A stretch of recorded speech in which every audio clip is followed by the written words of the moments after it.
उपोषण सोडतेवेळी मनोज जरांगे पाटील यांनी सरकारकडे ज्या मागण्या केलेल्या होत्या त्याचबरोबर आज एक नव्याने मागणी काल मनोज जरांगे पाटील यांनी केलेली आहे।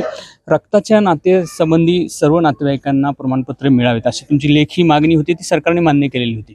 मात्र काल एक तुम्ही आई जर ओबीसी असेल तर त्यांच्या मुलाला सुद्धा तो लाभ मिळाला पाहिजे अशी एक मागणी केलेली आहे। नाही, ही जुनीच मागणी आहे, नवी नाहीये। कारण खूप वर्षापासूनचे रोटी-बिटी व्यवहार विदर्भाचे आणि पश्चिम महाराष्ट्राचे मराठा समाजाचे खानदेशाशी सुद्धा आहे। मग ते आईचा जो लाभ आहे तो मुलाला घेता येत नाही, म्हणून आईकडे कुणबी प्रमाणपत्र असताना ते लेकरू तिचंच आहे, तिला का घेता येत नाही तिच्या मुलाला?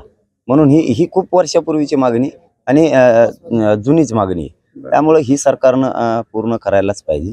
आणि आता शक्यतो 24 डिसेंबरला कायदा होतोय, त्यामुळे सगळ्याच मराठ्यांना मिळेल, सगळ्यांनाच मराठ्यांना लागू होईल, परंतु त्याबरोबर हे करावं। बरं, हे आपण म्हणजे कानावर घातले का सरकारच्या? स्पेशली गिरीश महाजनांना बोललात का तुम्ही? हो, सगळ्यांना। याच्या अगोदर एक पाठीमागच्या 4-5 वर्षात सुद्धा सांगितलेलं आहे खूप वेळेस, फक्त ते जाणून बुजून देत नव्हते असं म्हणावं लागेल। परंतु हे सरकार काम करतंय तर 100% आईचं जो आरक्षणाचा लाभ आहे तो मुलाला होईल, कारण तो मुलगा तिचा आहे। त्यामुळे राज्यभरात तो 100% मुलांना लाभ होईल आईचा, आणि सरकार तसं पावलं उचलेल। बरं, अनेक ठिकाणी आपले विदर्भाशी सुद्धा रोटी-बेटीचे व्यवहार आहेत, जसं तुम्ही सांगत आहात तसंच। आता ही जी मागणी आहे या संदर्भात सरकारनं गांभीर्याने राहावं यासाठीची काही तुमची फोनाफानी झालेली आहे किंवा काही लेखी सांगितलेलं आहे का तुम्ही? नाही, चर्चाच होती ना प्रत्यक्षच फोन जास्त ते करत नाहीत, कारण ते फोन केले तरी आपण मीडिया समोरच बोलतो, त्याच्यामुळे ते प्रत्यक्ष शक्यतो होते, आणि प्रत्यक्ष आले तरी मीडिया समोरच बोलतो। त्यामुळे त्यांच्याशी सगळ्या विषयावर चर्चा केलेली। आता अहवाल स्वीकारल्यामुळं मुख्यमंत्री साहेब आणि सरकार 100% मराठ्यांशी खरं बोलतील आणि खरं प्रामाणिकपणानंच सांगतील, कारण ती कागद आमच्याकडे पण आहे आणि त्यांच्याकडे पण आहे। त्या कागदाप्रमाणे नोंदी मिळालेल्या आहेत आणि त्या कागदाप्रमाणे जर आता सरकारनं केलं तर ते शब्दाला खरे भरले असं होईल, आणि मराठ्यांना सुद्धा तेच अपेक्षित आहे, त्याच्या व्यतिरिक्त काय अपेक्षित नाहीये।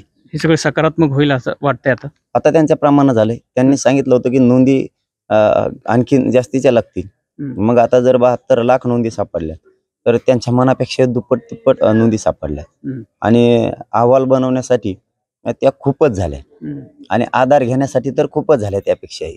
आता कायदा पारित करायला तो आज अहवाल सुद्धा स्वीकारलाय सरकारनं, त्यामुळे आता जे बोललेत, जे त्यांनी कागदावरती त्यांनीच लिहिले आणि त्यांच्यात तज्ञांनी लिहिले, त्याप्रमाणे करायला आता काहीच हरकत नाही, कसली शंकाही नाही, आणि काही प्रश्न उद्भवण्याची सुद्धा काहीच गरज नाही। एकूणच मनोज जरांगे पाटील हे सरकारच्या या अहवालाबाबत सकारात्मक आहेत, आणि आता सरकारने सरसकट देण्यासाठी काहीच हरकत नाही असं त्यांचं म्हणणं आहे। रवी मुंडे, एबीपी माझा, आंतरवली, सराटी। एबीपी माझा, उघडा डोळे बघा नीट।